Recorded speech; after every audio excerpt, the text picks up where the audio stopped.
Hey, everybody. Welcome back to Who's Your Band podcast. This week, we welcome in a very, very special guest. This guy is a TV radio show host. He's a former A&R man for Columbia Records, the former host of one of my favorite old-time shows, 120 Minutes on MTV. An author. We welcome Matt Pinfield. Guys, what's going on? Jeff, Sean, how are you guys? We are fantastic. And on a side note, I would like to also welcome Matt for one reason and one reason only, is because when Jeff books shows, he likes to book people from Brooklyn and Staten Island, which pisses me off constantly. Now we have a 2-1 New Jersey against Staten Island today. So I'm very happy about that. Yeah. Where in Jersey are you from, Sean? I am from Bayonne, New Jersey. Oh, you're the Bayonne Bleeder. There's so much great history of Bayonne, you know? Oh, yeah. I actually, I did a roast for him. I produced a roast for the Bayonne Bleeder, Chuck Wepner. And I said to him, I really wish that you would just die so I can be the most famous person from Bayonne at this point. That's great. You know, the movie that they made about him was great, I thought. What did you think? It was fantastic. We actually had Liev Schreiber there. He came as a special guest. So that was one of those weird, like surreal moments where he was like, can I just sit next to you so I can have dinner in quiet? I'm like, oh, sure, Ray Donovan, you can totally sit next to me. That's totally fine. We had another Bayonne guest on the show. Oh, we did. Robert Tepper. I was going to just test Matt right off the bat. Yeah, Robert Tepper. You know, No Easy Way Out. Yeah, that's great. That's really cool. Yeah, a lot of Jersey history. You know, it's funny. Oh, yeah. I posted something yesterday. One of my female friends, we were just, for some reason, we always end up going shopping around here in LA, and I was picking up some tomatoes, and I swear everybody on my social media was going, yeah, but the tomatoes are better in New Jersey. It's true. Because there's so much Jersey pride, you know what I mean? And they weren't wrong. I said, yeah, my dad used to have this garden where, you know, back before I really appreciated tomatoes, you know, when you're a young kid, you know, yeah, tomatoes are all right. But now I remember those gigantic beefsteak tomatoes. Oh, yeah. I get a lot of shit because I always say that I love LA. I absolutely love everything about California. And people are like, but you're from Jersey. How could you like that? And I just see it as it's a different extension. It's a totally different extension of the East Coast and the West Coast. I love the underground scene in LA. And I don't even consider it an underground scene. I'm talking like I will never go to a bar out here and just hang out. But when I go out to LA, I spend 5 nights at the Rainbow every single time I'm there. Yeah, the Rainbow, and the food's actually good at the Rainbow. You know, people always say, you know, you talk about bar food. The food is actually really good there. And now, you know, they're still doing outside dining. Although Governor Nuisance or Governor Dusham or whatever you want to call him, here in California, I mean, I guess he's doing the best he can. But you know, he closed down everything, including the gyms, which was a pain in the ass for me because even where I live here, there's a gym in the building where hardly anybody used it but me. When they reopened it again, and then they closed it down. I'm like, really? So now I ordered a bunch of dumbbells. I got a bench coming, you know. And really, it's hard to find any workout equipment right now during COVID because even on Amazon, it's like, yes, this will be available in 90 days. I'm like, 90 days? Yeah, exactly. The gyms again by then. I'll be 600 pounds by then. Yeah, that and pool equipment. But speaking of being a Jersey guy, let's go back to your beginnings, Matt. You grew up in Jersey. You went to Rutgers University, right? Yes, I did. Yeah. Is that where you got your start in music? Were you involved in college radio there? Is that where it all began for you? I did college radio for years there at Rutgers. In fact, the first time I did a radio show there, it was, you know, in those days, I mean, it's amazing now how technology, you can do so many things DIY. And, we would use equipment. I mean, it even goes back further, you know, because my dad, was not only a physics teacher in East Brunswick, New Jersey, but he was the head of the audiovisual department. So he had this catalog where you could order these kits to build things. And one of the kits that he bought for me was a transmitter, AM transmitter. So we used to do radio shows with the neighborhood kids in East Brunswick, you know, on rainy days when we weren't out doing other stuff, playing baseball, playing war or whatever, riding our bikes. You know what I mean? You know, I would do radio shows in my basement. So, you know, I bought a Radio Shack mixer, and, you know, we had some beat up turntables. And who would you listen to? Who was on a young Matt Pinfield's playlist back then? Oh, I mean, everything really, like Beatles, Stones, Who, Zeppelin, you name it. I mean, it was really a little bit of everything, I guess, and even before, I mean, David Bowie, there were just so many people. I just love rock and roll. There was no question about it. You weren't playing Bobby Sherman or No, David? I couldn't stand Bobby Sherman, no. And, I know David Cassidy's son, Bo, very well, but I was not into that either. I was kind of, I skipped over all the kids' kind of heartthrob stuff. I was never into it. You know what I mean? So who got you into that? Who got you into the harder rock? Well, I had an older brother. I had an older brother who was 10 years older than me and a sister who was 6 years older than me. So my brother would always buy me cool records. I mean, I would go out and, get things myself, with the money. I mean, I was ambitious to buy records. I always wanted to buy 45s and buy albums. Right. So, I remember going out and buying Creedence Clearwater Revival's Cosmos Factory. But my brother, literally every birthday and, Christmas would get me things like the first Zeppelin album when it was brand new and I was a little kid, Do you remember like when you would open up the plastic and you pull open thing and that smell that would come out from the vinyl? Of course, yeah. I mean, it was amazing. I mean, I loved that. And like I said, my older brother and sister, I had a sister who was 6 years older, a brother who was 10 years older. And he was really into cool music. And I just remember being a really little kid and him listening to Hendrix and Cream. And, he just had good taste. My sister was huge into the Doors. So, I mean, all that music was playing around my house when I was a kid. But yeah, I wasn't into the Osmonds. I used to bust balls of kids that were into the Osmonds. Wasn't into Bobby Sherman. That was all popular music back in the 70s, though. Remember? Yeah. That was all stuff that was played on AM radio, which was I love AM radio too. I mean, but I like things like, I certainly like Three Dog Night, the Grassroots, and, Grand Funk Railroad, and all those things, and Badfinger, and, all that stuff. I mean, but even back then it was amazing because AM radio in those days, played everything. So, you'd have like Motown, Stevie Wonder and Smokey Robinson, but you'd also have, rock bands would have major hits. I mean, rock was, really prevalent on the charts back then. So it was cool. It was very different. Top 40 today sounds like one long song, really. Do you have a Holy Grail record that you're still looking for?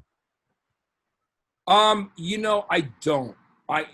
Because I've pretty much gotten everything. I've got 2 record collections actually, which is really funny. I have one here in Los Angeles because when I moved to do the morning show at KFOG in San Francisco, I remember with my ex-girlfriend, we would drive up to a town called Santa Rosa. I mean, I live in LA now, and I prefer Southern California, although I have a lot of friends up there, and it's beautiful in those areas. But I remember that what happened was we'd blow out on the weekends because I was on the radio every day. I was doing the morning show at KFOG, then I was tracking the night show, doing 2 syndicated shows, doing a podcast.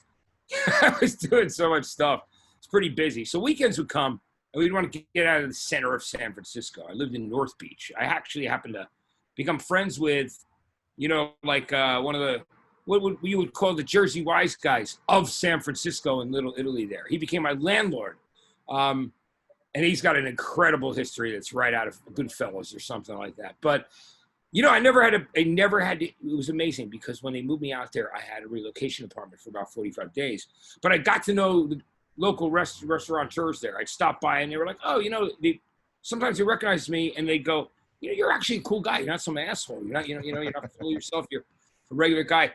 And I'd say, oh yeah, I'm looking for an apartment. They go, I'll introduce you to this guy. And so I met this legendary Italian guy in San Francisco. And I ended up getting Paul Kantner of Jefferson Airplane's apartment after he died. So I have that apartment. And it's right catty corner across the street, from Cafe Trieste, which is the famous coffee shop that Francis Ford Coppola sat in the back of that shop. And he wrote the screenplays for Godfather 1 and 2 in there. So it was like a really cool neighborhood called North Beach. But, you'd want to get away from there because that's where all the strip clubs, restaurants, bars, and everything crazy was. That was the only drawback. The only drawback was you heard people until 5 in the morning every day. Or some homeless guy would throw a brick through the Cafe Trieste window or something insane. So we were like, all right. So on the weekends, we take off. So I went to Santa Rosa, and I bought this record player. It was from 1956 on 4 legs, made of wood. Mm-hmm. It was made by RCA, who had signed Elvis. the year that he started recording for RCA after he was on Sun Records. And it was this really cool thing, and it played. And I remember I was in this antique shop, and they had this Allman Brothers album, Eat a Peach, and I put it on CD and played. I put on Ain't Wasting Time No More. And I went, wow, this thing actually sounds pretty good. So I brought it home, and then I started collecting records on the West Coast because I put everything that I owned. One of my best friends owns a trucking company in the Kearney, Newport Newark area.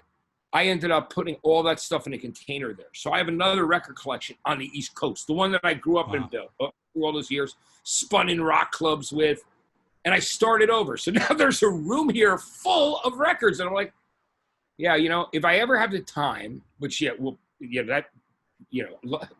luck, right? To come back and go through the other records. I mean, including like most of my gold records. Like I have a bunch down in that hallway there, like Jane's Addiction and Alice in Chains and a bunch of other things. Rancid's over here behind me. I love that Rancid the only reason album. it's not covered on the wall back there is I'm having them ship out a bunch of ones I have. Like, Nirvana's Nevermind and Super Unknown by Soundgarden, Bad Motorfinger, Radio at STP. I have all these plaques which are sitting in a container in bubble wrap, and I need to get them out here. But anyway, so that was my deal. Like I ended up, I love vinyl. You asked me the question about a Holy Grail record. It's funny. I realized after I started to collect records again, how valuable so many of my records were. But my deal is I'm not one of those record collectors guys who, this is that rare thing. I mean, I have some really interesting stuff, but I buy the records to listen to them. You know what I mean? Me too. Look at them. I'm not like that guy. I like, when I buy some guy. Do it for the pure love of the band. For me, it's not like stats and baseball cards. I am, and I'm not against people that do that or have anything negative to say. You're not investing in these records. You're not looking to collect off. I want to put them on. You know what I mean? Exactly. You want to enjoy them. Now, me and you, we have kind of like a kinship here, and I'm going to explain it in a second. My first job out of college was I worked in the A&R department over at CBS Records, Columbia Records. And you worked at Columbia Records too as an A&R guy, right? Yes. You worked in Black Rock? No, see, I was after Black Rock because all those years doing MTV, when I started at MTV, I wasn't just, I started filling in, but when I started doing MTV full-time, I was manager of music programming, which meant I was one of the 10 people that picked the videos when the channel played videos. You know what I mean? When it was really breaking bands, they had the thing called the Buzz Clip. Sure, I remember that. There were so many different, genres of music played. It was very, very cool. It was a great place to be. I went from doing radio on the Jersey Shore.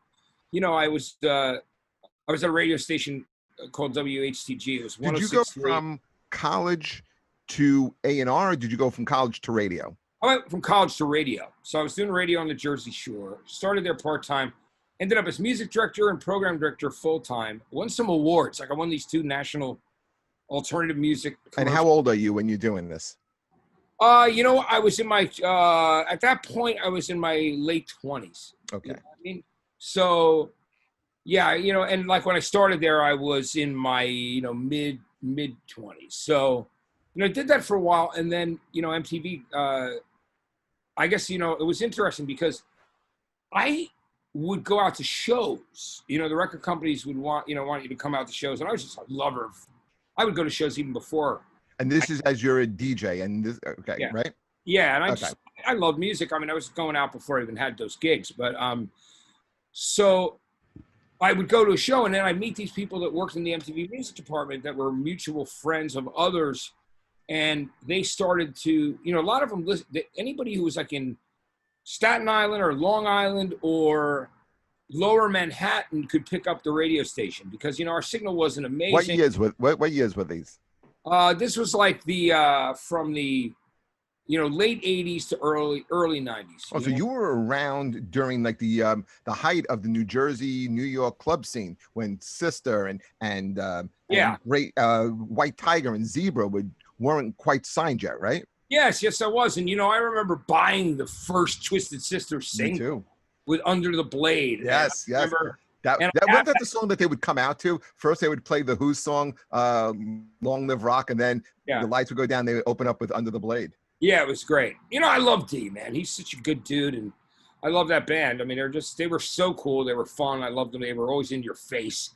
And I thought that was badass. So, yeah, it was the thing. I was always really happy to support bands that were from around that area of the tri-state, D, of course, being from Long Island, but all those bands would play. Now, it was so many different interesting scenes because, the Stone Pony, before the radio station really infiltrated, before there was any WFM that would have those beach concerts, then all of a sudden, as the station got bigger in the area, we became the station of the Jersey Shore. And it also, originally the Stone Pony was, obviously Bruce and, who I love Bruce Springsteen without a question, but there were a ton of Bruce Springsteen knockoffs, you know what I mean? And the alternative and hard rock bands and metal bands would play the Fast Lane, you know what I mean? Which was the other club, which eventually, before that club got closed, before they got rid of it and leveled that thing with a wrecking ball, it ended up being a real bat cave. Like, in other words, it was infested with bats.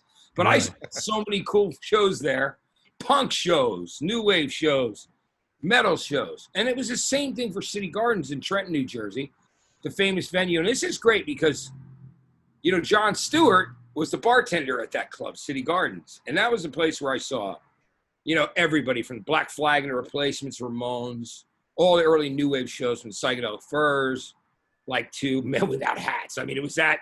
And then Slayer, you know what I mean? Slayer and, Anthrax. And so, it was a great venue. I love that venue too. And that was in the days in the 80s, when you could drive with a 12-pack of beer and throw cans out the window driving down the highway. And we used to do that.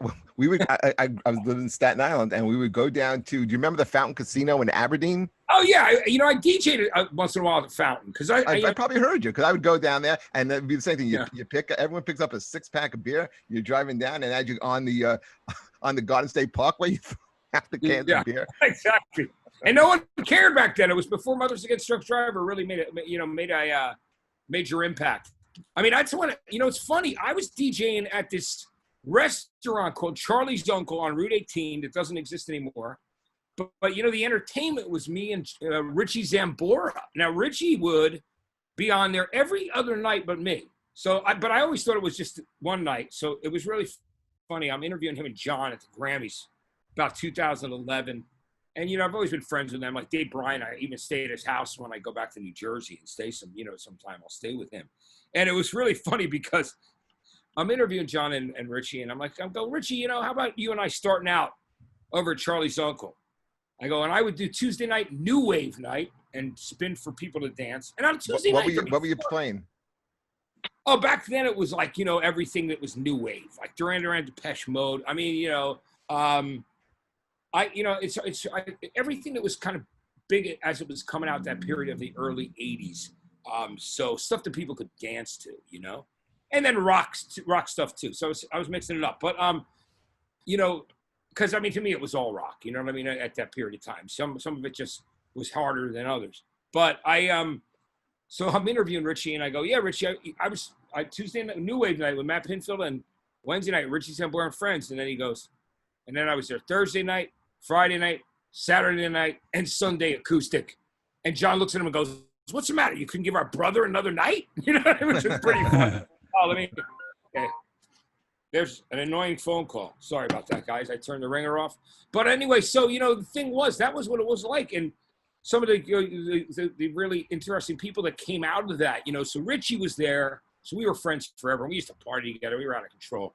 And then we would drive to City Gardens in Trenton, right? Because I would promote all the shows, which meant I could get in for free. And let's be honest, guys, the thing about spinning, right? I'm sober now, but the reality is when you're in your 20s and actually I started DJing in clubs at the age of 19 because the drinking age went from 18 to 19 to 21. And I rode that white wave all the way up. So I'll say that here, you're what would you rather be doing when you're a college kid like that? You're getting paid to DJ in a club. You're controlling the music. You're meeting girls, and you're drinking for free. I mean, you're it's living a life. It's a dream job for a young guy. Living the life. I do that at 43 right now. That's a good thing, right? I'm glad you're having fun, man, and you can do it. It's great. But so anyway, so Jon Stewart was the bartender at City Gardens. I don't know if you guys knew that story, but no. So City Gardens is this club that was a giant old warehouse. And every like I said, every genre of music, so many different people played there. And years later, I hadn't seen John in years. So I didn't put two and two together. So, because his name was John Lefkowitz, you know what I mean? And I just knew him as, John. We would talk at the back bar. And the thing with John was he would bartend in the back bar when he didn't like the band who was playing up front. And then he would hook you up with free drinks and his friends from college, from Glassboro, that area. So the really funny thing was that John, I hadn't seen him in years. So I'm at MTV. And at this point, I'm on to MTV like every day. And John's visiting over there. It'd been a while since he had been, working at MTV. And I'm walking down the hallway and I hear John go, "Hey, Matt, what's going on?" And I go, "Hey, John, great to meet you." And he goes, "Great to meet me? You've known me for 15 years, Matt. It's John from City Gardens." I go, "Holy shit, Back Bar John." Because I used to call him Back Bar John because he was always the best. I mean, I go, "John will always slip me some free drinks, man. I know he will." And then if you like the band up front, like the Dead Kennedys or Black Flag, he'd go up there and he'd mosh. So there's like one picture that exists of Jon Stewart in a leather jacket. Yeah, like doing like one of those like, did you ever see that Sick of It All video? Speaking of like New York bands, there was a video that my friend Marco Siega directed where it's like all the dance moves for moshing, and it's hilarious. And one of them is the pizza maker, and the guy spinning around. Oh, that's great. It's the funniest video. It's so cool. You guys have to I can't picture Jon Stewart doing that. Yeah, there's a great He's picture. Such a small guy. He's like, John's like this. Like he's like getting really into it at the Dead Kennedy show. And that's like the only one that exists of him at City Gardens. When you worked A&R, who were you responsible for signing? A band called Coed and Cambria. Do you know who they are? Yeah. Cambria. All right. They were from New York State. And while I was with them, they had 2 top 10 albums. One that entered the Billboard charts at number 3, one at number 7. I signed a band called Crossfade, who had a huge mainstream rock hit. I remember that. Cold, and that sold 2.5 million copies. So I made that record. I gave them a new name. I love the guys, but they had the worst name in the world. They were calling themselves Sugar Daddy Superstar. And I said, "Guys, that sounds like a transvestite disco band from the 1970s. I go, you're a rock band. You're a hard rock band. I go, you can't, I go, that name's not going to wash." And Donnie Einer, who was the chairman of Sony at the time, always worked under Tommy Mottola. And at that point, Tommy had left. But I remember their showcase, they came into play. And Donnie walks up to him and goes, "Hey, guys, you're signed, but you got to do something about that name. Matt's going to help you find a name." He goes, let me say 4 words to you. Toad the Wet Sprocket. And Toad were signed to Columbia. We were a great band, but sure, the name was never taken. He just was basically saying, if you want to be taken seriously. And, obviously Toad the Wet Sprocket, like Ned's Atomic Dustbin, they got their names from Monty Python. You know what I mean? Right. But, so that was the deal. But Crossfade, that record was huge. And I basically took some of the songs that they already had and then, helped them construct some other stuff. And it was that was a big record. I also, guys, I don't know, you guys wrestling fans at all? Yeah, Huge. So I was the guy who did the WWF albums, like Forcible Entry, the one with all the wrestling. Okay. I loved all those albums. Yeah, like Marilyn, the one with Manson, Union Underground, like it had Limp Bizkit on it. It had a ton of Rob Zombie. So that record I had, it went to number 3. So I got my gold record with Vince McMahon, which was really cool. You know what I mean? So that was great. So I was the guy. I was the guy for WWF. It was called that then before it was switched to WWF. Sure. And I did their records. Didn't you also have something to do with the Killers? Yeah. Well, here's the deal with the Killers. So the Killers wrote that song about me, all these things that I've done, which is like one of their biggest songs ever. And the story with the Killers was, and it's in my book, I didn't get to sign the Killers because Leo Cohen, who used to be partners with Russell Simmons at Def Jam, and Rick Rubin at that time was running Def Jam, and my friend Rob Stevenson, who did A&R over there, we were the 2 people. Believe it or not, every other record label passed on the Killers, which is shocking, I know, because they're still going and playing fucking stadiums. But I heard this, I was actually signing a band from Manchester, England. I was on the Virgin trains. And by the way, if you ever go to Northern England and you're trying to get to London on time, don't depend on the Virgin trains. They're like notoriously late for everything. So I was going down to see Coheed and Cambria, who I ended up signing. Oddly enough, I signed 2 bands off that trip to England because Coheed were American, right? Guys were from New York and New Jersey, like Rockland County, that area. But the thing was, I knew there was going to be a feeding frenzy to sign them. And I was like, you know what? Fuck this. I'm going to England anyway to see this other band in Manchester that I'm going to sign. I'm going to go down and hang with the guys there where it's not going to be like a clusterfuck. And so I get down there. But on the train ride down, there's this guy named Alex Gilbert, who's an A&R guy in England. And he's a super cool guy. And he plays me the demo. I goes, Matt, have you heard this band, The Killers? I go, no. He goes, well, yeah, but somebody gave me this demo, this CD, and I burned it into my iPod. They gave me this demo at South by Southwest. Check this band out. So he put it on, and I heard Smile Like You Mean It and Mr. Brightside. And I went, I fucking have to sign this band, man. I got to get this band. So I finally figure out they're from Vegas. I mean, I do all the search. I'm trying to figure out how to get in contact with them. At the end of it, it's between me at Columbia and them at Def Jam. What's happening at the same time is I get an email from the U.S. Army. And the U.S. Army reaches out to me. They also called the office. At this point, I've been promoted to vice president already of A&R. You know, before that, I was senior director when I came in.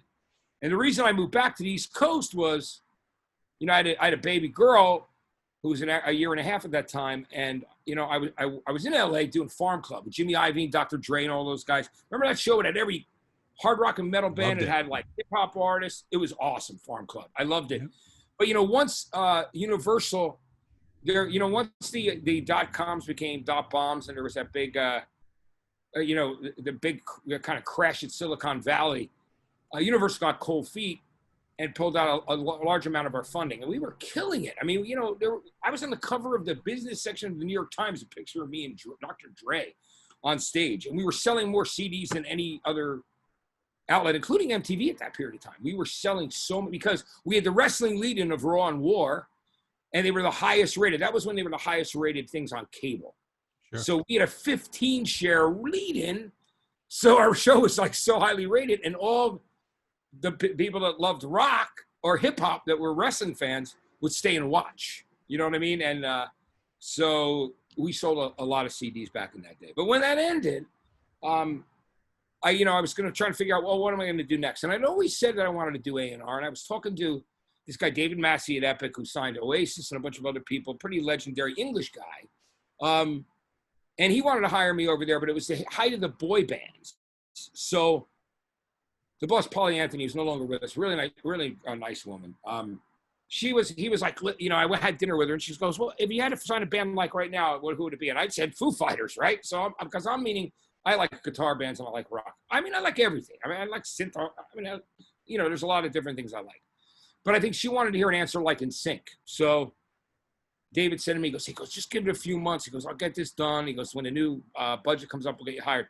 But then I found out my old boss, Andy Schoen, who hired me at MTV and gave me my break, was the GM for Farm Club and working for Jimmy Iovine. So they flew me out and they hired me to host and do other stuff. But when it was over, I wanted to stay in Southern California, man. I like the weather. I like being able to like walk my kid or, take my kid out in a stroller like all year long. Don't get me wrong. I loved New York and New Jersey. I mean, I got a lot of history there, but I love the weather. I mean, the weather that's why I love it right here, right now. It's sunny. And Speaking of great history in New York, don't you have a great David Bowie story where you had to go over his house to check out some music? Yeah, and I'm going to just quickly finish the Killers thing so you know what the story was. Please. And why I named my book after it. My book's called All These Things That I've Done.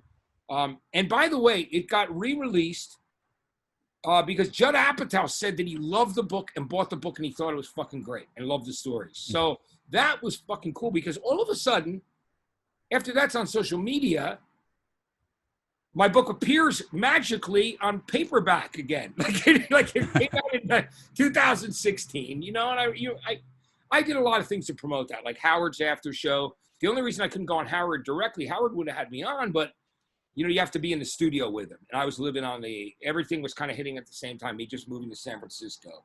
So I did the after show with David Bowie and then, I was on Opie's show on Sirius and with Bill Byrne, all those guys. And I was promoting promoting the book. So the book was named after the Killer song. And here, the story is because of the U.S. Army thing. U.S. Army calls me, and they basically, I'll wrap it up for you in a nutshell. They say to me, look, on MTV, you got a lot of fans that, loved you for your rock and roll passion.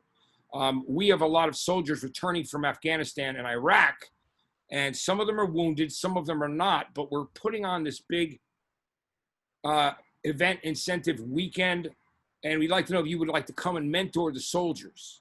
And come there and talk to them about music and give them advice and, do this whole thing. So I told the U.S. Army, of course I would do it. So they flew me to Colorado City, Colorado. And there's an Army base there. And and it was amazing to be there with guys that had come back wounded, that loved rock and roll. I mean, I realized how much, these amazing young men and women had sacrificed themselves going over there. And I was really grateful and proud to do it and have the opportunity. And I had a really great time with all the soldiers, and so I did that, and I was flying directly to Las Vegas to see the Killers play. And they were playing in their drummer's parents' garage. So I get there, their management picks me up, they drive me to the house, and they are literally in a garage doing Mr. Brightside, Smile Like You Mean It, and all those hits from that first album. So I really wanted to sign them. And I couldn't believe that there were actually record labels like in England that said they didn't have any songs. I'm like, are you fucking kidding me? And so we have dinner that night. They're asking me about a bunch of people that they eventually either duetted with or got to know when they got really big. But they kind of wanted to know about all these bands I interviewed. And I want to go back to my hotel after the dinner, and I ask, anybody at the table want to drive me back to my hotel? And then Brandon Flowers, the singer, says, I'll do it, man. I'll take you back. We'd had a few drinks, and we were getting his car. He puts on a Beatles cassette, because at that point, he couldn't even afford a car with a CD player. He was a bellboy. And we were driving down the strip singing Help the night before, and You Got to Hide Your Love Away. Listen to Beatles, the cassette of Help. And we're singing top of our lungs. We get to the Las Vegas Hilton. There's a sidebar. There's like nothing but the bartender and the two of us. And then I start talking about him. He wants to know more about me. So we're talking about life. My marriage was failing at the time, and I was being really honest with him. And he just got inspired to go home that night, and he wrote that song that was a huge hit for them, All These Things That I've Done. And the line, I got sold, but I'm not a soldier, that is that big bridge in that song, is because of that mentoring I did with the soldiers in Iraq. Wow. All right, so how did they slip through your fingers? You want to know how? Because my bosses, who I was very fond of, my bosses, instead of like going after them aggressively, they were like, bring them in tomorrow, because they had a big like charity dinner with John Mayer and Beyonce the night before, and they were coming in on the Friday. Leo Cohen found out.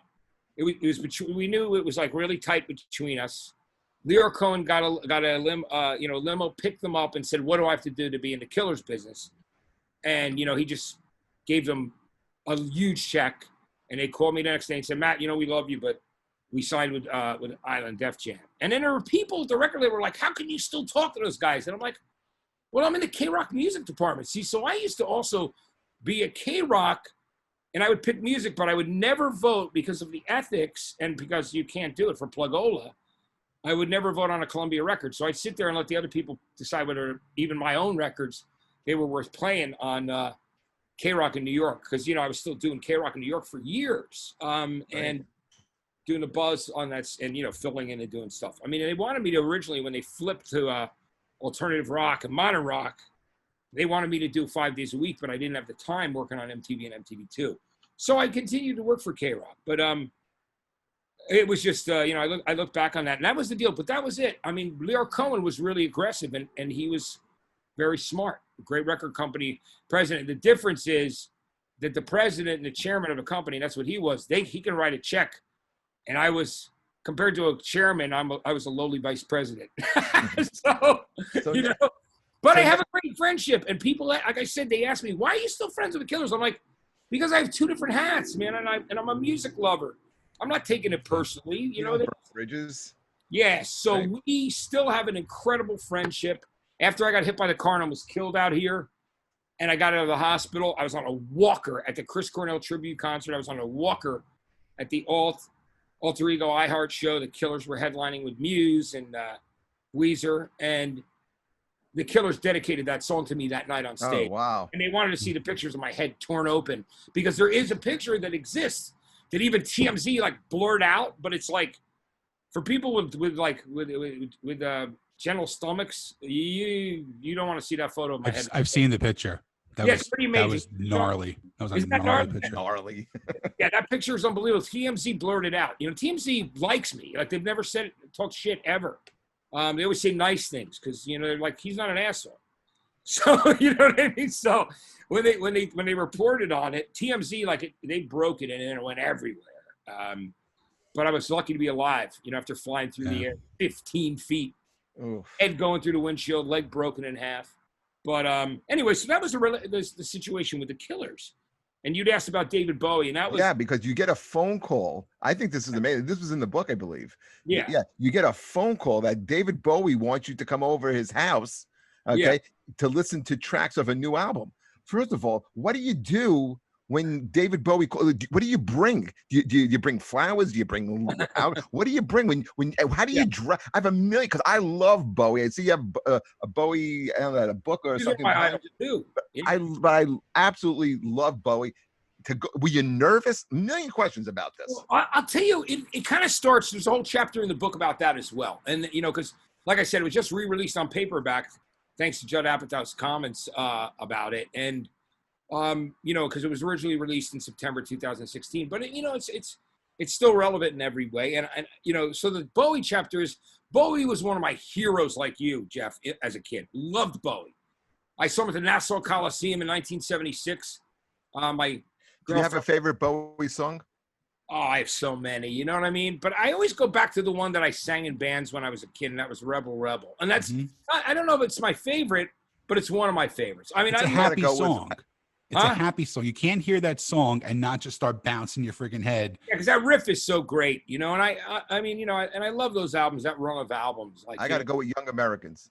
Yeah, Young Americans is a great song, man. I love that, so good. Yeah, I just loved, he was just interesting, and as I sat on his couch, we sat on wait, before you go to his couch, you walk. All right, what did you wear and what did you bring? All right, let me tell you how it started, okay? It started when I became a part of the MTV music department. They were like, hey, we're having dinner with David Bowie tonight at the Bowery Bar, as opposed to the Bowery Ballroom, which was a restaurant too, not a bar. And they took out Virgin Records. He was on Virgin at the time through EMI Worldwide. And they rented, and they took out like this giant room, so people from the record label and all the MTV people and presidents and bosses. And they decide they're going to, I meet him for the first time that night. And, I saw him on Broadway and Elephant Man. I mean, I was a huge fan. I would go to New York City to like Golden Discs and Bleecker Bob's when I was young. And, before there was any internet, and look for B-sides and singles. Cause I was so, I loved you would find a lot of those great covers that he would wind up doing, these weird covers that you never expected. But like Bowie did a cover of Alabama Song. Yeah, right. Exactly. Like all that stuff. It's so cool. And, so I met him for the first time that night, and that picture exists of me and him meeting for the first time, and it's a great photo. And here's the thing, it was really crazy. So I'm pretty, at this point, I've been in the music department a couple months. So, but, they put me right in front of him and Iman at the table with all my bosses. So the chairman, which is Tom Freston, Judy McGrath, who's the president of MTV, Andy Schoen, who's my boss, the head of music and programming and talent. And we're all around him, and I'm thinking, holy shit, I hope this goes well, man. So I'm pounding some Jack and Cokes to get a little loose, you know what I mean, at that period of time. And then we just started talking, and he was fascinated with the fact that I knew so much about his stuff, and he loved talking about it. We talked about Mick Ronson. We talked about, all these different things. And then Patty Galuzzi, who was like the immediate boss of that department, she goes to Iman. She goes, hey, Iman, do you know as much about David's music as Matt does? She goes, I don't know if that's possible. It was so funny.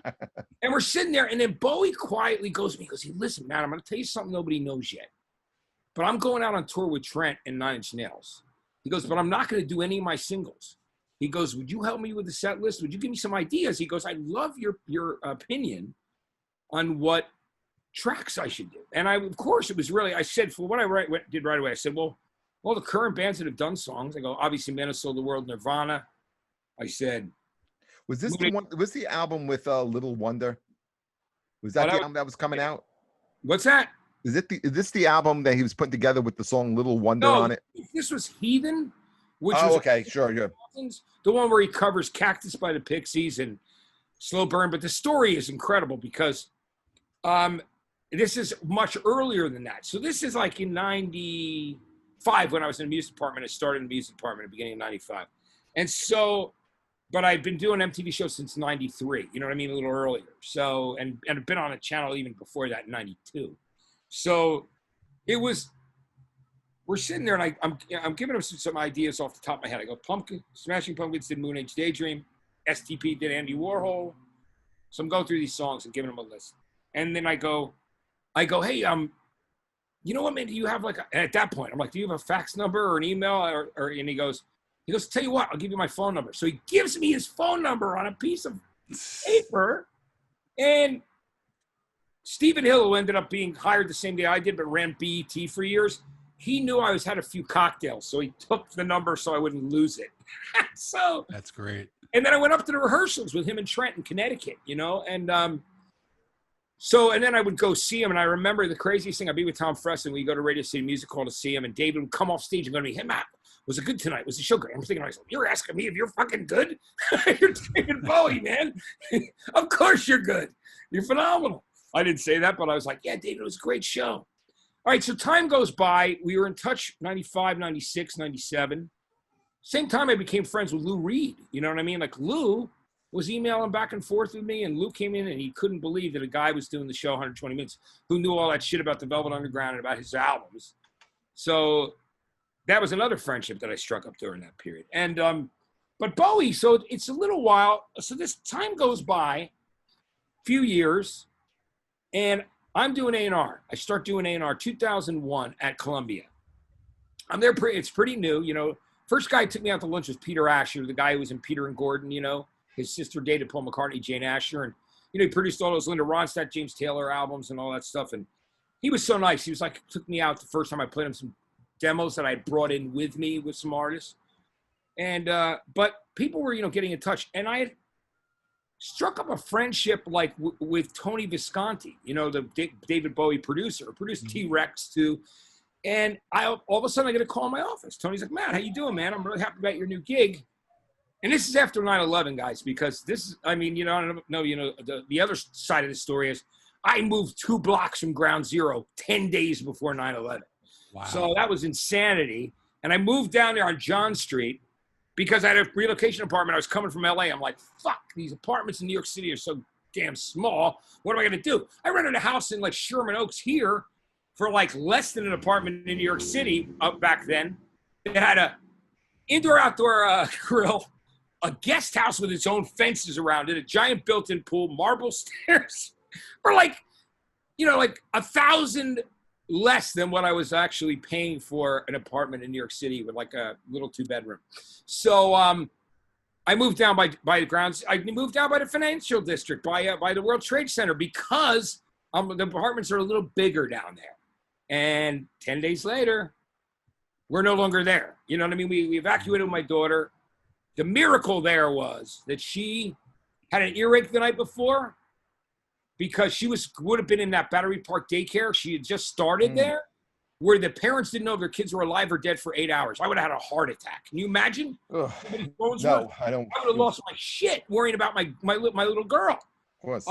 And those women were incredible that worked there. They put all those kids on a boat for Jersey City and saved every one of those kids' lives. And if you'd seen what that Battery Park daycare looked like under the rubble, you would have thought nobody survived, or somebody would have been injured or killed there.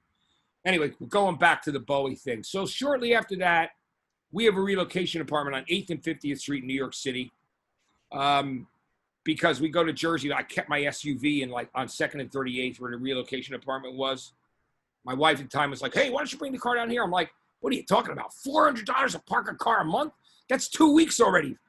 You know what? I'm not bringing it down here paying another $400. We'll take a cab to it if we need to take it out of the city. And so luckily I left it up there because the people down near that other area who didn't get any of their cars out if they weren't destroyed. You know what I mean? They were like buried underground. So we were able to get out of the city that night and go back to Jersey, where I'm from and where I'm familiar with the terrain. I was like, in case it was the apocalypse and the end of the world, I wanted to know everything about the geography, which I did down there. But my kid had an earache the night before, and then she didn't have an earache the next day. And I'm like, wow, there's some divine intervention. Thank God she wasn't in that daycare because I was going to take her to the doctor the next day. Anyway, so then I moved. So I'm in the 8th and 50th year. I get a call from Tony Visconti, Bowie's producer. And he's like, Matt, I'd really like you to come see this artist, Christine Young. And it happened to be Tony's new girlfriend, all right? And Tony is legendarily connected to the Beatles 2 ways with his 2 wives. And it's a crazy story. Tony Visconti, the great record producer, his first wife was Mary Hopkin. Remember that? She was on Apple Records. She sang that song, Those Were the Days. That was Tony's first wife. His second wife was May Pang. You know, the famous Lost Weekend of John Lennon. She was, so he married May. And so he was connected to the Beatles through John and Paul. With his 2 wives. Wow. And so that's when CBGB's Gallery existed. So, you know, they would have CBs for like full-on rock and, you know, punk and whatever was playing there, funk, metal. And then you would have CBGB's Gallery for some of the like mellower shows or just people that, you know, were starting out. So I'm sitting down there by myself. I took a cab down and I feel a tap on my shoulder. And I'm watching Christine, and he goes, and it's David Bowie. And he goes, and right about that time, the heads of his company, Ken and Nancy Berry, were ousted over this really incredible, like controversy that, you know, she was notorious supposedly, and I don't want to say this, but this is just a rumor, so I don't know this to be fact, but for sleeping with a lot of the artists, not David, but you know what I mean, some of the other people. And there was this crazy thing that happened. I can't believe that would actually happen in music. Yeah, right. Wow, that seems so far-fetched. So the crazy thing was, there was a new artist who had 1 hit you might remember hearing on K-Rock called Hey Mister. It was by a guy called Custom, who was an artist that was signed there. 1-hit wonder, one nearly hit wonder guy, but she took a liking to him and supposedly got really drunk one night and was leaving voice messages on his machine saying she was going to ruin him and all this other stuff because she fell in love with him. And he was like, I thought we were just fucking around, right? So anyway, he ends up taking those voicemails and making a song out of them. He takes the voicemails and puts them over like some music and then sends them to the heads of EMI that are up above over her. Right. And so then her and her husband, Ken, who had been like, you know, running EMI, which basically is, you know, the English, I mean, it was like the English capital. I mean, EMI was over Capital, Virgin, all that stuff. They were ousted. So David Bowie had a key man clause that he could get out. If Ken Berry left the company, he was no longer bound to them by a contract. So, wow. Right, so Bowie taps me on the shoulder and goes, hey, Matt, how you doing? I look at him, I go, David, you know, I was going through my storage when I lost my apartment back in Jersey, and I found the Diamond Dog sheet music book. And I always thought, you know, I never asked artists to sign anything, but I would have loved that you sign that. And he goes, Matt, I'll sign anything. He goes, what are you doing right now? And I go, I was just going to go back to my wife and kid. We're up on the Longacre house on 8th and 50th. And I was in this building with RZA. You know what I mean? It was cool. RZA and I both go to this little Thai restaurant. It was like around under it, you know? And when I ran into him at Kaboo Festival, he goes, remember we go to that Thai restaurant, man? I go, yeah, that's, you know. So it was cool to see him. And speaking of Staten Island, Wu-Tang. But so Bowie goes like this to me. He goes, why don't you come have dinner with me? And I'm like, okay. I'm like, sure, of course. So I get in the back of a town car that says Bowie 1 on the license plate. It's his driver. And we drive from CBGB's Gallery on the Bowery, corner of Bowery and Bleecker, and we drive to Little Italy. And it's like his favorite restaurant. We go through the back into this garden. It's still, you know, it's still pretty much the fall. It's like October. So it's not really, you know, it hasn't been that long since 9/11. And so it's me and him, Tony Visconti and Christine Young. and Coco, David Bowie's assistant, and we're all having dinner. And David said, Matt, I insist. He goes, Matt, you got to tell me your 9/11 story. So I'm here having dinner with Bowie.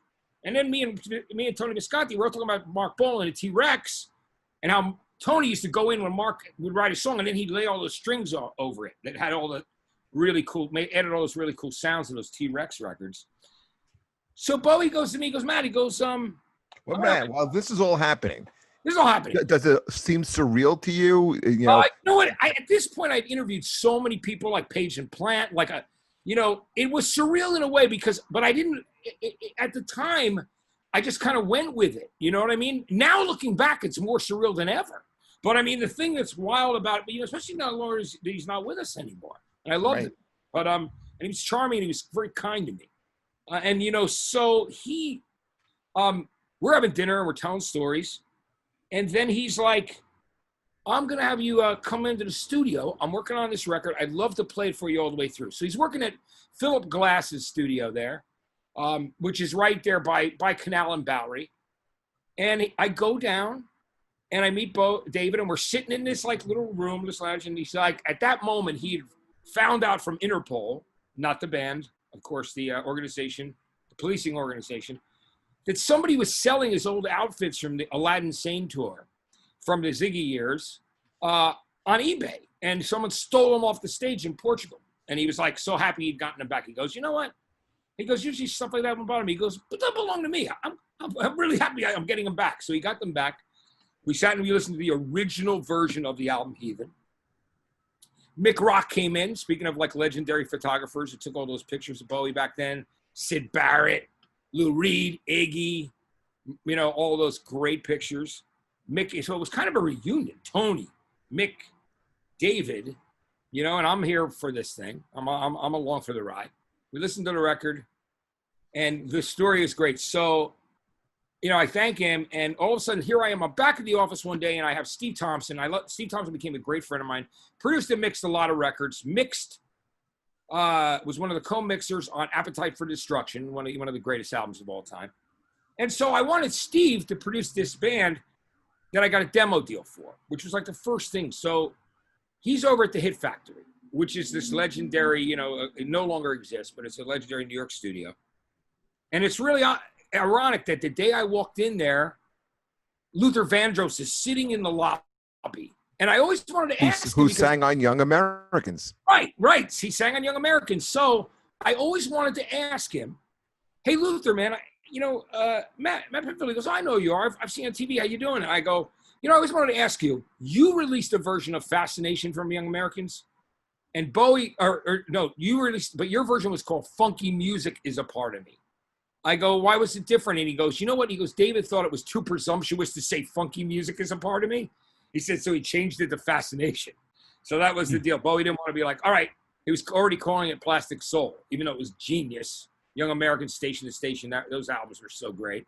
That was what he said. All right, so, so Bowie's already on my mind, but, I'm in there because I'm sitting there, and speaking of Staten Island again, so Steve is mixing the Wu-Tang Clan Iron Flag album. And I go into the back studio, and my cell phone rings, and I step over and I answer it. It says, no, caller ID or whatever. And he goes, Matt. I go, yeah. He goes, David Bowie. And I'm like, oh, fuck. Call my cell phone. Dude. He goes, Matt, what are you doing on Wednesday? And I say the dumbest thing because, I'm part of, once you're a senior director, you're in the label Wednesday meeting at noon. They buy you lunch, and everybody goes over their projects and what's going on in marketing, what's going on in sales. And I actually say to David Bowie, I go, Wednesday I've got my label meeting. So, and I think after the phone call, I go, did I really just say to David Bowie, I got a fucking label meeting? What the fuck? You blow off Bowie? If Wednesday's the only day he wants to see me, I'm going to fucking blow him off for a fucking for a stupid meeting? Yeah, so he goes, well, and he's such a kind guy. He goes, I'll tell you what, man. He goes, what are you doing Thursday or Friday afternoon? I go, yeah, I'll be available, David. What's good for you? He goes, what? I'll tell you what. He goes, I'm going to email you, and I'm going to tell you which days works. And he goes, if you want to, I'll send a driver to come bring you to my house. So I go, and I go up this like really cool staircase. And that is the most surreal thing I look back on, because you went over David Bowie's house. I'm at David Bowie's house. We're on couches sitting across from each other. He wanted ideas originally for like some remixers and some things to do with some songs on the album. So wanted to play it for me again. Coco's sitting in the corner taking notes. She'd been his assistant since Aladdin Sane.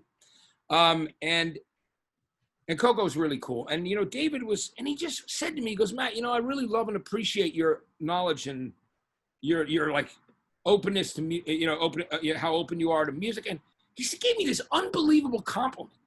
And I looked at him, I said, David, well, that's really, you're responsible for that all, because when I discovered your music, I knew there was a whole nother universe out there of music that I could explore. And it changed my trajectory and my direction. I go, so that was you. So it's amazing getting a compliment like that.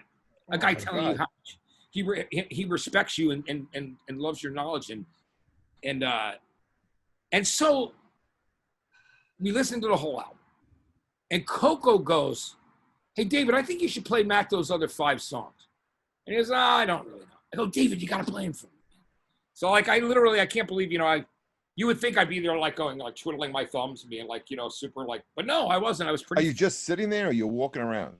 He's walking around after this. This is really funny. So we're sitting there, and he goes, okay, you can play him for Matt. And so he's starting to think, and first thing she plays is Waiting for You, which is the Neil Young cover, which ended up on Heathen. It wasn't on Heathen originally. And so I go, David, you got to put this on the album. This is great, man.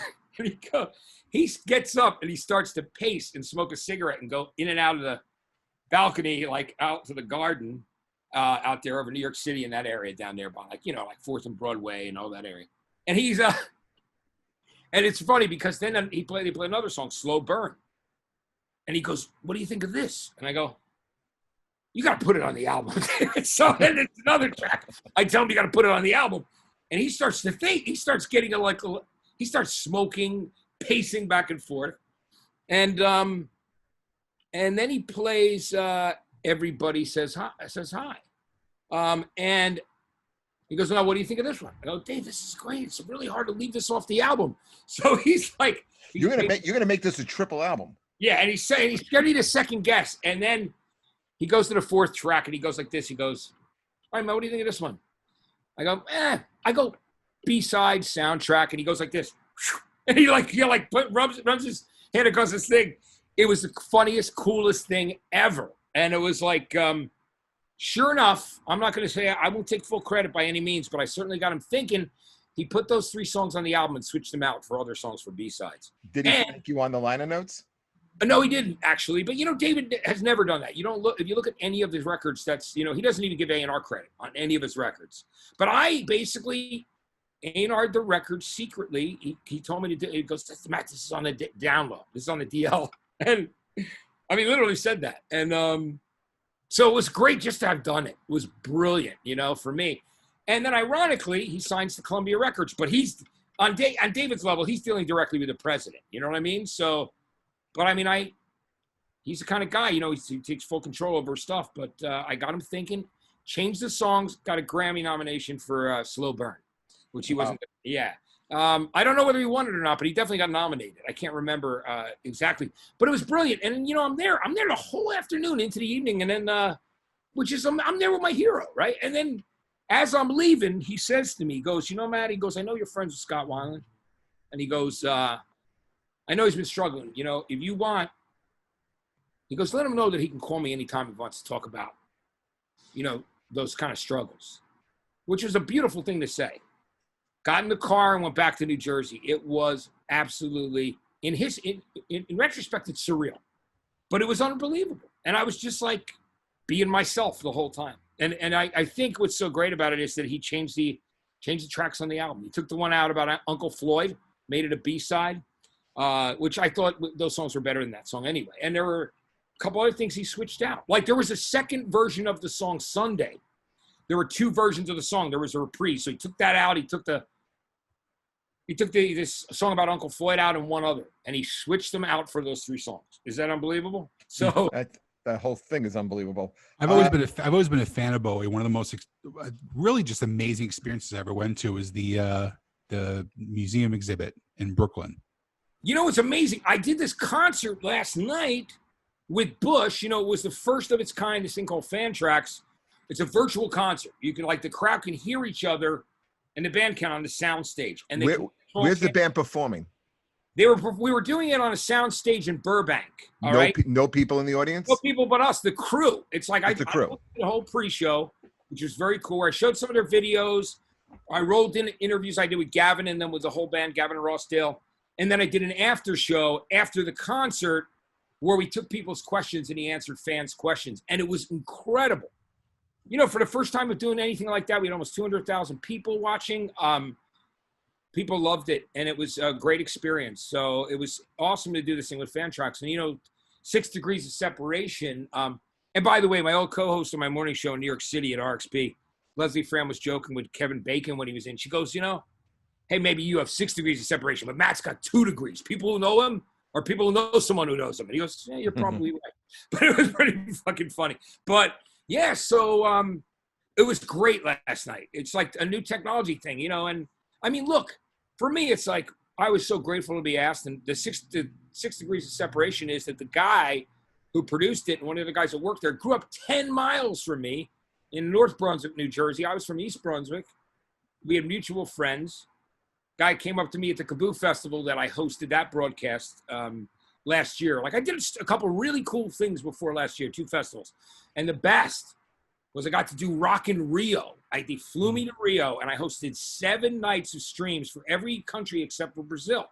So it was amazing. It was like Muse, Iron Maiden, Foo Fighters, you know? I mean, it was like Dave Matthews. It was so diverse. Even Drake, you know what I mean, in Pink.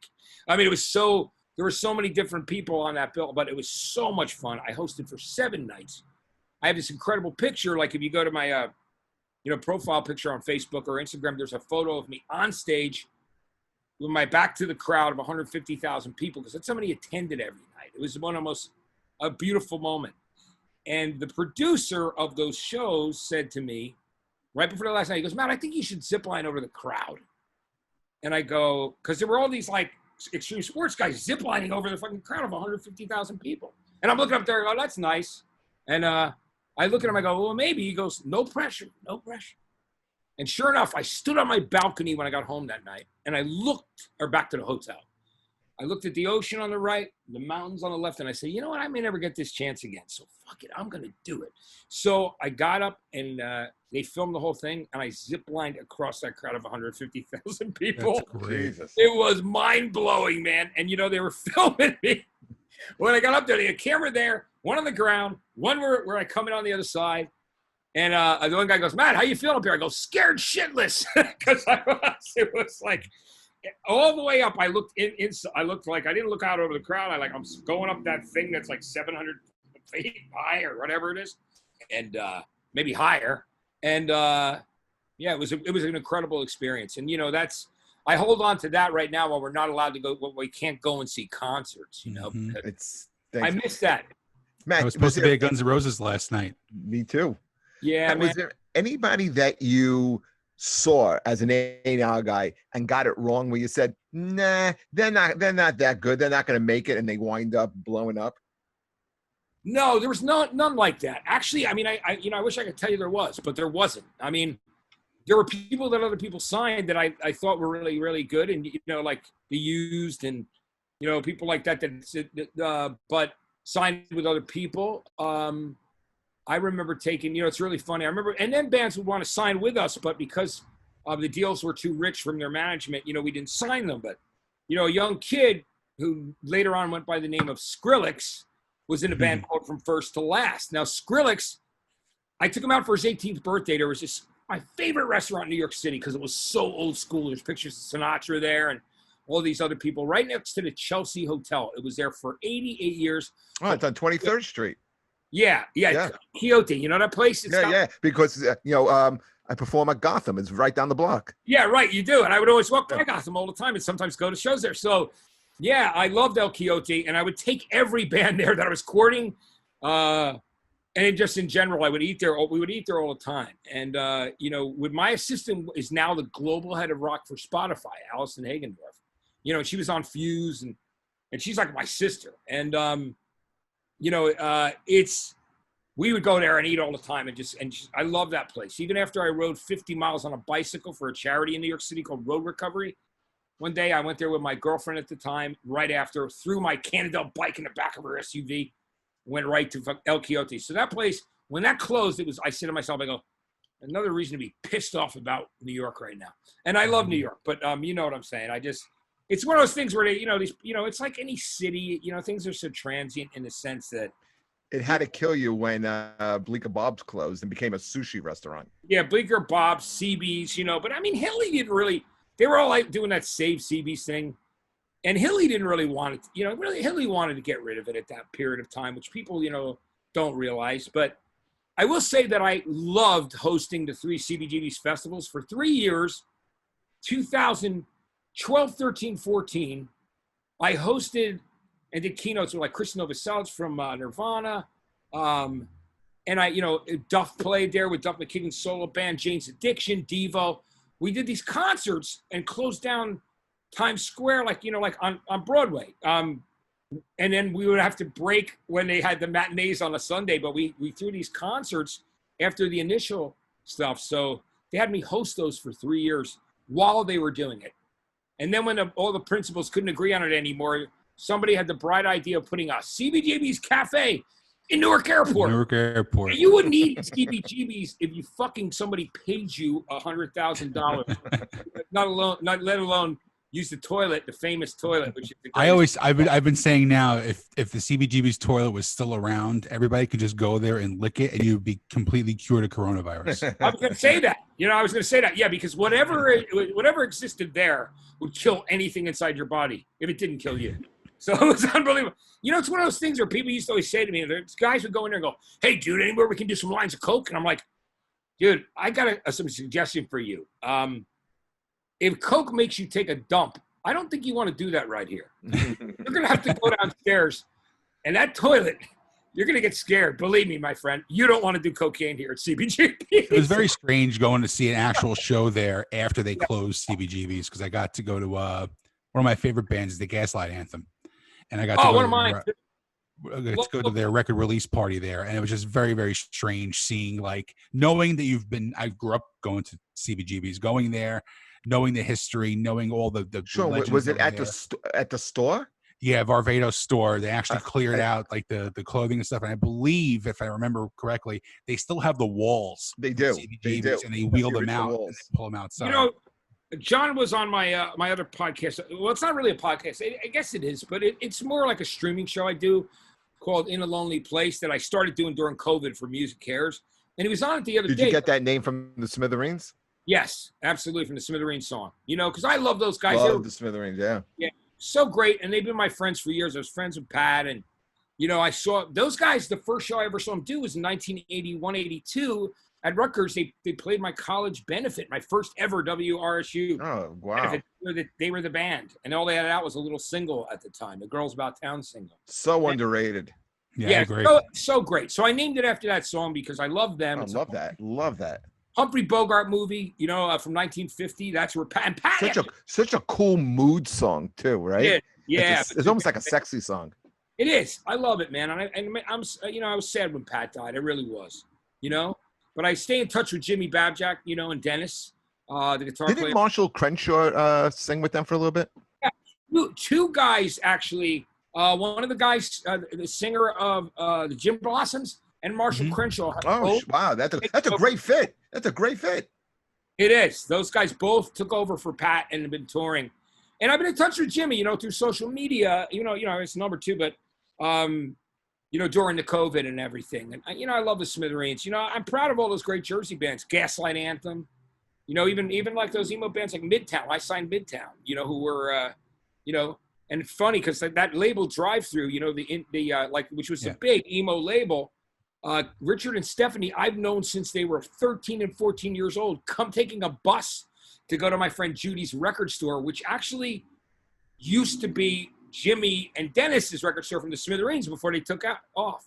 Because she had another store nearby called Music in a Different Kitchen. And then she, you know, because their rent was high and they were selling more T-shirts. So they were like, and they had a video store called Captain Video. So they asked her if she wanted to come in there and split the thing and it would be better for both of them. And then Blood and Roses took off and that was the end of it. Those guys were on the road and the rest was history. So, yeah, I mean, it's so Richard and Stephanie would come in. It's so crazy, you know, the whole history there, you know, and you got the My Chemical Romance guys from Belleville. Jersey guys. Oh, and I love Gaslight Anthem, you know, and I went to see Brian Fallon do an acoustic show out here at the Hotel Cafe, and I've always been cool with them. I had him come on and play American Slang and 59 Sound when I was doing mornings on that station, RXP in New York. Always supporting you know, my Jersey brothers. Do you think he's handed over? Do you think Bruce has handed over the torch to Brian Fallon at this point? I think, well, I think Bruce isn't ready to hand over the torch to anybody, but I think that what he has done is he loves and respects him. Bruce, you know, Bruce definitely cares about him. Did you ever see that performance they did together of No Surrender?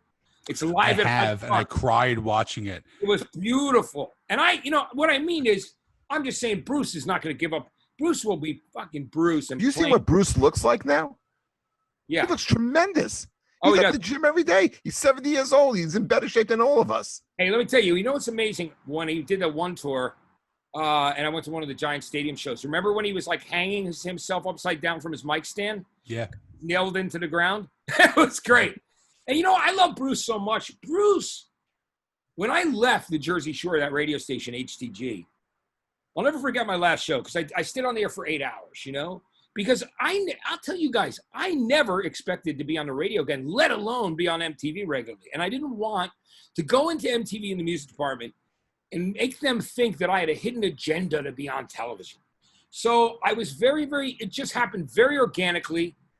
But when I left that day and went back to my apartment in Central Jersey, where I lived with my first ex-wife at the time, right? I remember being home by myself and sitting at the kitchen table and feeling like somebody died, because I was like, wow, I'm not going to be doing the radio shows anymore. But I have this great opportunity. I'm going to be in the music department at MTV, and MTV was still breaking bands. It was phenomenal. And even though I'd already done shows there, I didn't want them to think that that was my agenda. So is that what people know you most from, you think, from 120 Minutes? 100%. But there are people that know me from radio too, but there were a lot of people that knew me from MTV. And what was really, you know, like going back to the Bruce thing, I'll just tell you quickly was, you know, Bruce would come to the Christmas shows that I would have. We'd call them, you know, I can't remember what we called them, but we would have these Christmas shows, and he and Patty would come and sit there. But Bruce listened to the station every day, and he listened to me on the radio. I did afternoon drive. Before that, I did middays. And here's what I didn't realize. One day, I'm with the entire music department, and we're in like you know, a short bus or whatever, a van, going to Page and Plant at the Meadowlands Arena in Jersey. And as we're getting out of the vehicle, I start hearing them imitating Bruce Springsteen. And they're like going, yeah, man, you know, Pinfield. Page and Plant are doing this? No, these guys were, my coworkers. My coworkers were doing it. And so I was like, what the fuck are you guys on about? And they go, Bruce called up the bosses for you. I go, what? And they go, yeah, Bruce called the bosses. And I'm like, you got to be shitting me. And they're like, no, Bruce called. And sure enough, Andy Schoen said that the phone call was like this. Bruce called up and said, called Tom Freston and Judy McGrath, and he just said, listen, that Matt Pinfield guy that you hired, he goes, you know, he's a good guy. He's the real deal. He's really down to earth. He goes, listen, he's not from that corporate world. You guys look out for him over there. That's what he said. He called on my behalf, completely unknown to me, which was the nicest thing in the world. That's such a great story. It is amazing. And so, you know, all right, so 4 months go by, and I'm thinking, at this point, you would think, oh, he's forgotten me already. The world's, you know, so here's the thing. He's rehearsing at Sony Studios. We were being kind of wheeled in and out of there. The music department at MTV, then the VH1 people, then the bosses, then Diane Sawyer and Tom Brokaw. And we're all like, it was when Michael Jackson was putting out that History double disc, and they had that really interesting video of the statue of him with the helicopters going around it. And so they wanted us to see that. And so they brought us over to the theater in there. We watched it, and we left. So later that night, all the bosses from MTV and VH1 went. And as Bruce is in there rehearsing for the Rock and Roll Hall of Fame induction with the E Street Band. And the greatest story ever is like, so the woman, the English woman, Lauren Levine, who was took care of talent, like some VJs. So she goes to me, we're on our way to see an Oasis show. And she goes, hey man, Bruce was asking about you the other day. I go, are you fucking kidding me? Really, again? She goes, yeah. She goes, here's what happened. She goes, we're watching that Michael Jackson thing. We all stop in to the room he's rehearsing in at Sony Studios for his performance at the Rock and Roll of Fame. So they kind of go in, but they're being quiet because he's finishing up a song. And they said, he stops, turns around, and they go, hey, Bruce, how you doing? He goes, I'm doing good. He goes, you guys taking care of Pinfield? And they go, yeah. He goes, all right. And he turns around and starts playing again. And that's it. That's what he said. She told me that story. I was blown away. So I waited 7 years to thank Bruce Springsteen for that. I'd seen him live in that time. You know, I even went to one of his Christmas shows at Convention Hall, and he saw me in the audience because I saw him. But all of a sudden now I'm a VP at Columbia Records, his record label, and he's delivering The Rising. So if you're VP and over, you can come to this thing where he plays the whole album, and we're on the chairs were the lyrics to the entire album, The Rising. And I'm sitting in there, and I'd waited all those years to thank him, and so, you know, we're shuffling by him, and he just goes, Matt, man, how you doing? And I'm like, I'm great, Bruce. I go, you know, I just wanted to thank you for calling my bosses at MTV 7 years ago. I go, you don't know how much it blew me away and means to me. So thank you. He goes, hey, man, no problem. Don't even mention it. He goes, how you like the album? It was so great. So, you know, because he's so, I love his unassuming way. You know, you couldn't pay Bruce Springsteen to do that. You know what I mean? For anybody. Yeah. He's so pure in that way. So that was an amazing, amazing thing for me. You know, Rising's such a great album too. I mean, you know, everybody goes back to his older stuff, and I came into Bruce with like Born in the USA because that was the album that came out when I was really getting into music. But the Rising is such a great album. One of the greatest experiences I ever had at a concert was seeing Bruce at Giant Stadium, and he's doing Mary's Place. So when he's doing the chorus, he goes, "Let it rain, let it rain." The skies opened up. Completely opened up, and it's pouring over 70,000 people, and he just kept doing the Let It Rain for about 3.5 minutes, and everybody lost their shit. One of the greatest experiences I ever had at a concert. See, that isn't that amazing? And you know, only in Jersey, you know, I love that because it's, you know, I had something similar happen when U2 played their Zoo TV tour when where the streets have no name. The skies opened up. And I mean, that's not unusual for Jersey, right? But I mean, the Bruce thing must have been fucking incredible. It was nuts. I would have loved to see that. And that was one of the things that made that moment watching U2, because I'd already seen him in clubs. I saw him at the Fast Lane in Asbury Park, you know, when Bowie came out and he did I Will Follow twice. They were considered a new wave band when they first came out? Yeah, of course. Yeah, they were. Definitely, like everything was that then. If you were new and you weren't like heavy metal or super pop or yacht rock, you were definitely you know, you were considered new wave. So, I mean, the Cars were new wave. I mean, there were so many different bands. Tom Petty was considered new wave. What's that? Tom Petty was considered new wave, which I think is always weird. Really funny. Yep. You know, and I saw Tom Petty like for $4 with a whole row of kids because I discovered his first album and nobody really knew it. And I noticed it was the one unifying album in my high school in East Brunswick, New Jersey, that like the hippies that loved the Dead loved it. The dudes who loved metal loved it. Petty was this thing that he was this common ground. And I would play that first album would break down An American Girl and all those songs, anything that's so good. It's one of the best albums ever, right? And then so I think a very underrated American songwriter. Oh, one of the best. You know, and he so the next album was You're Gonna Get It. And you know, there was a PIX, the radio station, which always changed format, which years later, ironically, I became the morning show host on RXP, which was 109, but it was still 102. That's what, it was the same signal.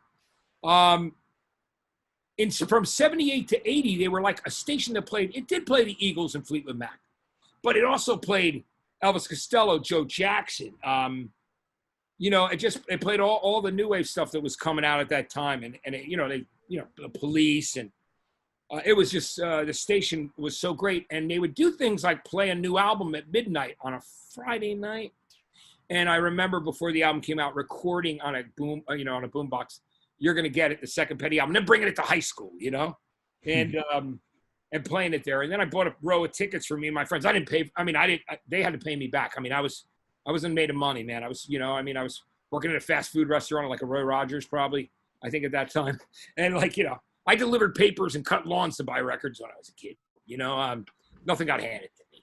You know, so you know, it's amazing seeing Petty back then in that small place. And you know, Ben Montench recently reached out to me from the band. You know, when I was having I was you know, going through some struggles. You know what I mean? And I thought that it was amazing that he reached out, which was super cool. But I always loved Petty. And yeah, man, you know, I think the thing about since you guys grew up in the same area I did, relatively, right? You were all from that same area. What a great place to, you know, it was always a great place to see music. That was amazing. Right. Did you ever come to Staten Island and go to places like the Factory and Rock Palace? Were you ever on Staten Island? Yeah. Oh, yeah. Yeah, I went everywhere. You know what I mean? Anywhere in the tri-state area. Take 440 out there, right? Over to Vernon. Right. You know what I mean? I go up to Edison, go over. You know what I mean? Sean's a little bit younger, but do you remember, like, sometimes at the Factory or places out in Long Island, Blue Oyster Cult would play under an assumed name, Soft White Underbelly. Do you remember that? I remember how exciting it was to see like a band of that magnitude in like a small rock club. Oh, it was amazing.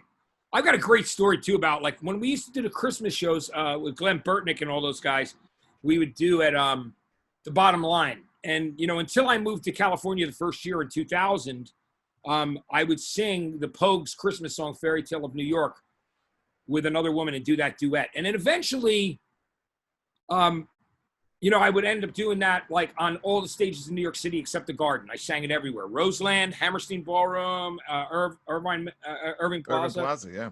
Yeah, I sang it everywhere because when I was doing the morning show, my co-host, Leslie Fram, who's now like running CMT, she was like challenging me in the morning. She heard me sing like I remember saying that Led Zeppelin, like a Pearl Jam had ripped off Led Zeppelin for Wish List. It sounded like Going to California. So I started singing Going to California. She goes, "You can sing pretty good. Don't you love that Christmas song? It's December." She goes, "I'm going to find an Irish band to do it with you." And sure enough, she found one the next day. We rehearsed it once, that Pogues' Christmas song, Fairy Tale New York, and then sang it on the air. I sang it directly into the mic, which took a lot of balls. And then we ended up doing it on stage everywhere in New York City for the next couple of years, including you're wearing a Weezer shirt. When Weezer did Pinkerton that one night at Roseland, my favorite album. I done right before them and sang that song. And you know what? That was one of the biggest highs besides the Bowie thing. Hearing your voice echoing, singing off the back of the wall at Roseland was like the most insane rush. I mean, one of the greatest moments. But getting back to the whole thing with Blue Oyster Cult, so we're rehearsing for the second year we're doing that Christmas thing at the Bottom Line. This is like 99, 98.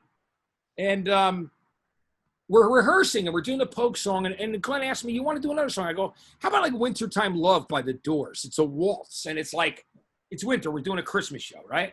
So I sing the Doors song and then we do the Pogue song. And then there's a guitar player there. And then he ends up he leaves. And they're like, "Oh man, Buck just left." I'm like, "What do you mean, Buck? Buck Dharma?" And they're like, "Yeah." I go, "Holy shit, wait a minute." And we were rehearsing SR. I ran up the street to stop him and tell him how much I love Blue Oyster Cult. I'm like, "Dude, I didn't know that was you."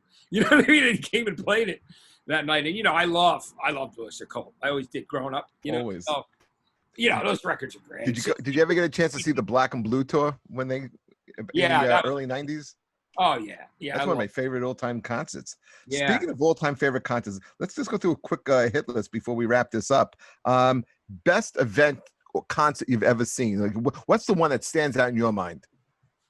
Well, you know, a couple different ones. I mean, I will never forget, like one of the most amazing shows I ever saw, you know, because I was 11, 12 years old, was Queen at the Beacon Theater doing Night at the Opera. Oh, it was Jesus like Christ. The first four Queen man. In a theater. And first time I ever saw them was only long hair, so they looked cool. They looked great with long hair, and like, man, I loved those first four Queen albums. Like, I mean, they were just. Do you remember what they opened with? Now I'm Here, which was great. Oh wow, first song from Sheer Heart Attack, which is one of my favorite albums of all time. Did they do Prophet Song? Because I've seen Queen. They did Prophet Song with the thing, and they did. You know what? They did Prophet Song. They did a lot of songs. Somebody really cool when I was doing A&R gave me, and they're on DVD, they're lost. They gave me From England both the tours I saw when I was young, because I went to the Garden, because by that time they graduated to the Garden after. That was the jazz tour. That was the first time I saw them. Oh, I actually saw them day at the races. So that Thin Lizzy, and I love Thin Lizzy. So I saw Thin Lizzy. I saw Thin Lizzy twice. You know, I visited Phil Lynnett's grave, or Lynette, whatever people want to call him. I visited Phil's grave when I was in Dublin, and then I ended up.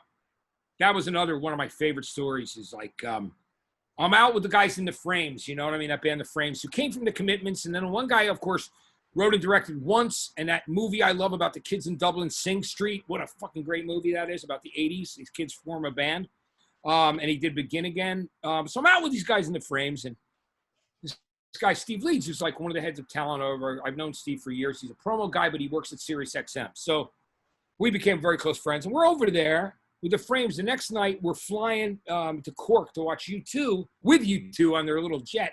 And then I'm going to see this band I loved called The Wonder Stuff, who I was very good friends with. You know, I was with them and Nirvana at Reading '92. And it was just amazing. But anyway, so this is in the radio station days, and I'm there, and I'm like out one night watching the Frames, and Steve Leeds looks at me and goes, "Hey, don't you love Thin Lizzy, man?" I go, "Yeah, you know, I always said if I came to Dublin, I wanted to go visit his grave." And this guy looks at me and goes, you sure about that? I go, yeah, why? He goes, "Phil was my best friend. I'll pick you up tomorrow morning at your hotel and take you there." And this guy, Frank Murray, who managed the Pogues, when Shane, you know, in the early years of Shane, was Thin Lizzy's road manager and Phil's best friend. So he picks me up at my hotel. We go out to the cemetery. There's a kiosk on the way, and he goes, "We're not going here without picking up some flowers for my best friend." I go, "You got it." So we both bought flowers. We brought them, and there was stuff all over the grave. I have some great pictures of it. And then we end up going over to Phil's mom's house. You know, Philomena died not that long ago, but I go, and she let me take pictures of his room. She kept it like it was. So there's a picture of him and Brian Downey when they're 16, a jukebox, his entire record collection. It was badass. So I took all these pictures, you know, on one of those instant cameras, you know, of course. Yeah. I still have a lot of those, but I love Thin Lizzy. So I saw them with Queen. That was one of the greatest shows ever. Also, seeing the Clash debuting London Calling was also incredible at the Capitol Theater. I was also there at the night of the Palladium when Paul Simon had smashed his guitar on the cover. Did you go to the Bond shows? I did go to one of the Bond shows. I did go, you know, and of course they were shut down, so they extended them all because they wanted to make good for all their fans. So I went to that for Sandinista. Yeah, so like the Clash were another one of these great bands. The Jam were amazing live. But I saw so many shows, you know, back in the day. I mean, I would go to see everybody. I mean, when I was a kid, it was like Aerosmith, Bad Company. You know what I mean? You know, it's really weird that I loved Kiss, but I never saw them until they put their makeup back on and did that reunion tour. Isn't that nuts? Wow. Yeah, there's bands that always slip through your fingers. For me, I never saw Aerosmith. Well, you know what? I want to tell you, if you didn't see them, here's the thing. And I was very honest with them because I become great friends with them. I see Steven sometimes with a group of my guys. We hang out. And I loved Aerosmith so much as a kid.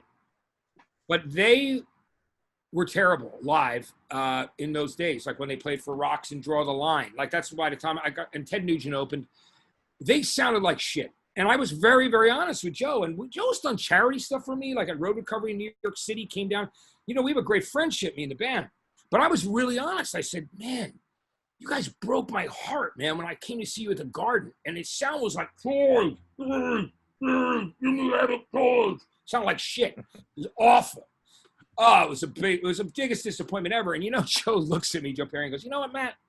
Because we were so fucked up at the time that we like thought we were still a garage band, and oh no, we don't have to spend money on a good PA." So like they really just, it was like, and then I was there at Giant Stadium the night that Guns N' Roses shot the video for Paradise City, right?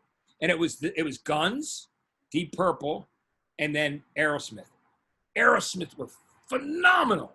Permanent Vacation was the new album at the time. And they redeemed themselves for every bad show that I'd seen, which was only a couple. But they were, I mean, Steven was doing backflips. They were on fire. And they owned Giant Stadium that night. So, you know, they redeemed themselves in a big way with me. And then I did a private gig with them at Hollywood Palladium years ago. They flew me out from Jersey. and they were playing, like doing Seasons of Wither and all these great songs, like at the Hollywood Palladium for a crowd that had won this thing. So, yeah, man, the shows are just, I'm grateful for all the shows I've seen. I got to be honest with you guys, COVID really fucked with me because I just love going to live music all the time, and this was going to be an incredible year for it. 18 concerts I had tickets for. Yeah, it's unbelievable. And I'm in touch with all those musicians and a lot of those guys. And, and especially the small bands, they're really suffering. You know what I mean? But sure. I can't wait. I mean, I was ready to go see Guns again too, man. I was like, fuck, I want to go see Guns. You know what I mean? And I was like, there were so many shows I wanted to see. I was going to go to this.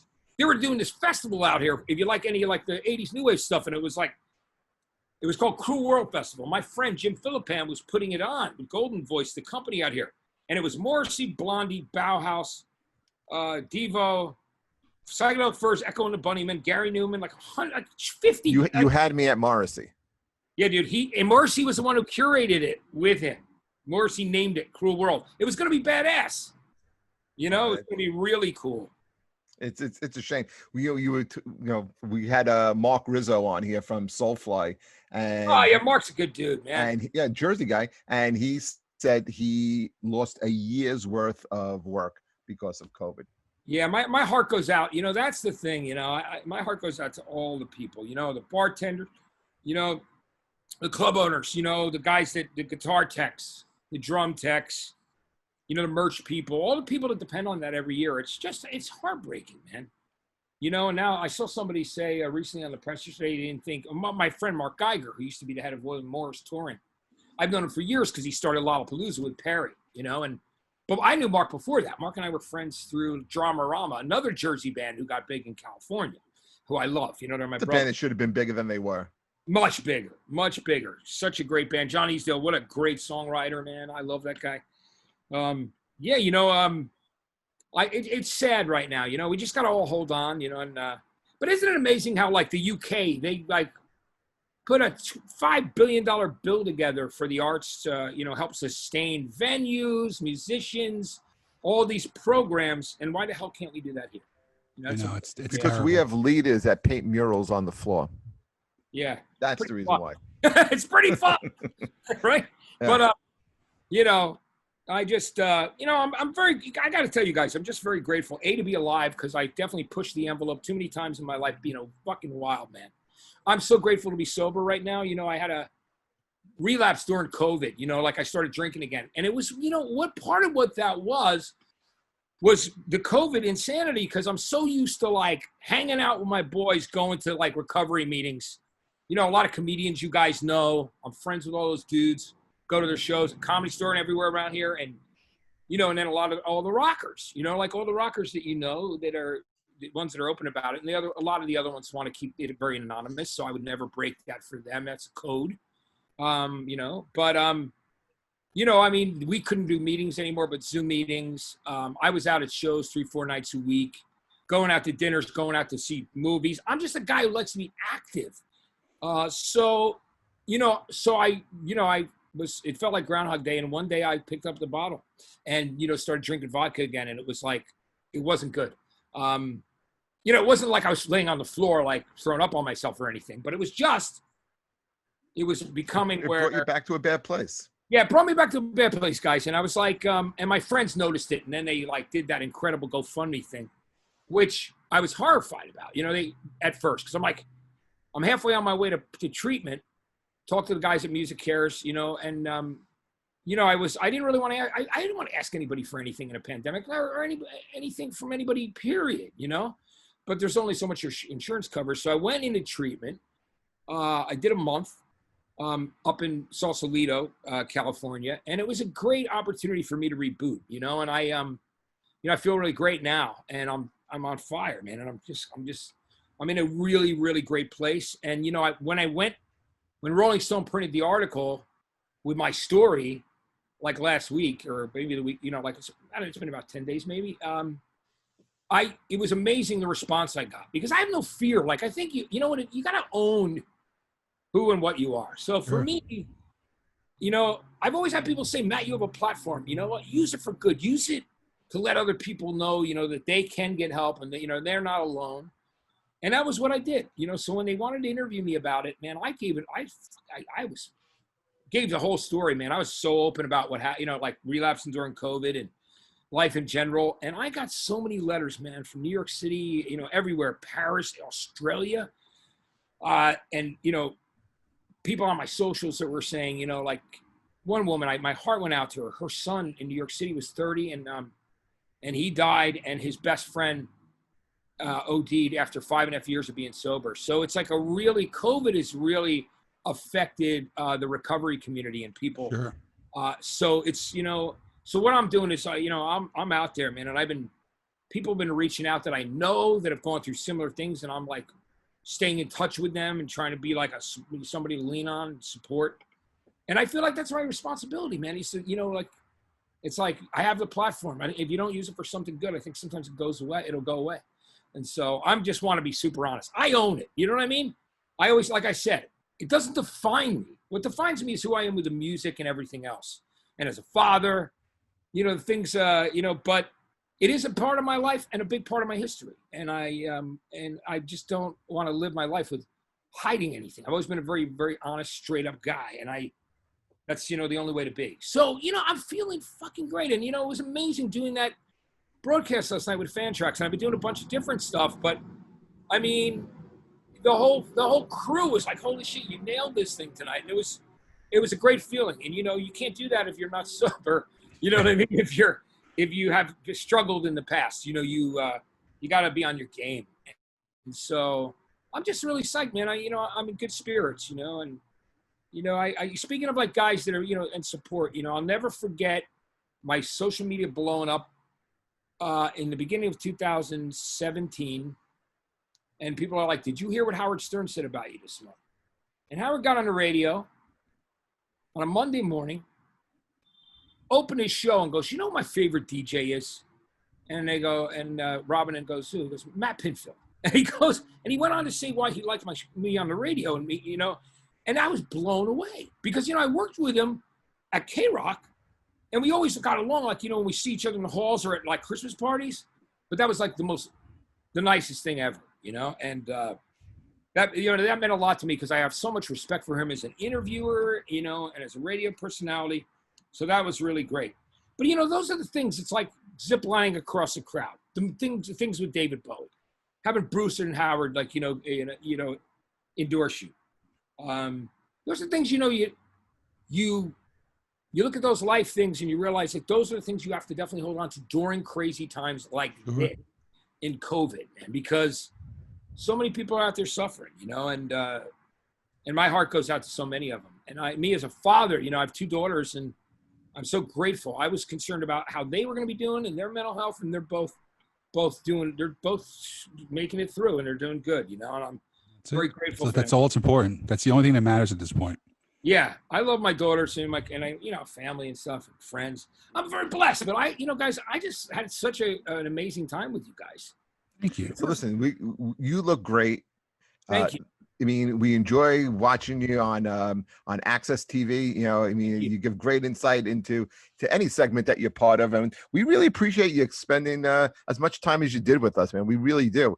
I wish you nothing but the best, Matt. I really do, man. Been a fan of yours for a long time, and will continue to support anything that you put out there. Sean, anything you want to wrap up with? Yeah, I mean, Jeff and I had one of those really surreal Rock and Rio experiences last night when we did a comedy show in a parking lot off of Northwood Avenue in Linden. So, I don't want you to have a big head, Matt. Zip lining 150,000 people. We had 22 cars in a parking lot last night. It was the Yazga's farm.